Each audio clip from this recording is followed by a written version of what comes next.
probably not news to this group, but we use Hootsuite to manage our tweets and direct messages and such. As you probably know, the actual Twitter site is a little bit clunky. You've got to go to one page for direct messages, another page for your tweets. And Hootsuite essentially lines everything up in columns and gives you a good visual presentation about what's going on and helps you keep up a little bit better. TweetDeck is essentially the same type of tool, and there's probably a ton more out there. So that brings us this year. I've got to admit, I don't get Pinterest, but it is now the third largest social media company out there. So, right behind Facebook and Twitter, Pinterest is growing. So if that many people are drawn to Pinterest, then we've got to be drawn to it as well. So we've started a Pinterest page, still very much in the beginning stages. I think we've only had it about a month. And so far, we scanned a bunch of old historical pictures of MLGW. We've been around for about almost 8 years, so we've got some really good historical photos, and we've started posting some of those and photos of our employees out in the public working volunteer type of events. I can see some potential there during storms, outages, showing people pictures of down power lines and what to do, what not to do, how to read your meter, things like that, visual elements. So we're working our way into a Pinterest strategy as well.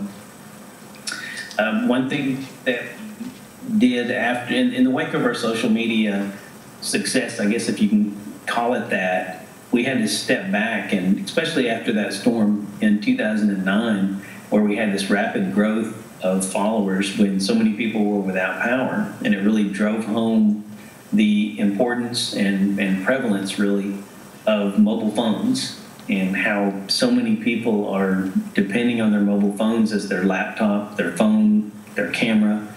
And we realized that it's not so much that people are using social media, but how are they accessing social media? So if you take that step back, then again, it's mobile phones, mobile devices, finding people where they are.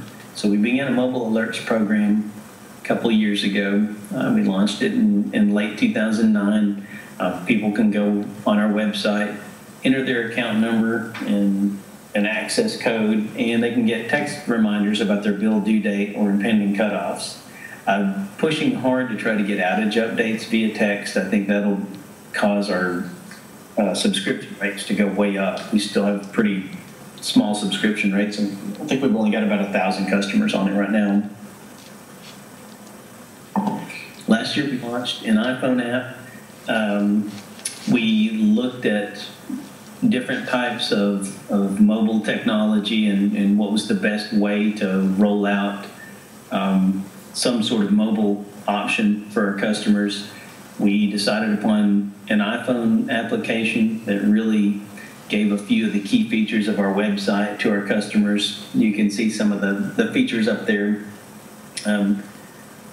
These are a couple of screenshots. We created a mobile-friendly outage map. We have an outage map on our regular website, but it did have some issues with mobile devices, so our programmers did some enhancements to make that a little more friendly for a mobile device.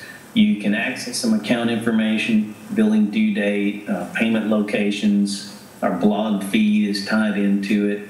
You can ask for a payment arrangement.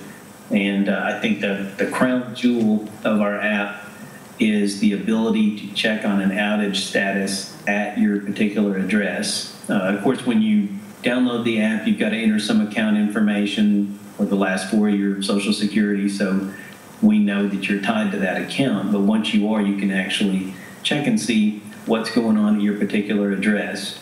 And that would, as fate would have it, the day before we rolled out the iPhone application, we had a big storm.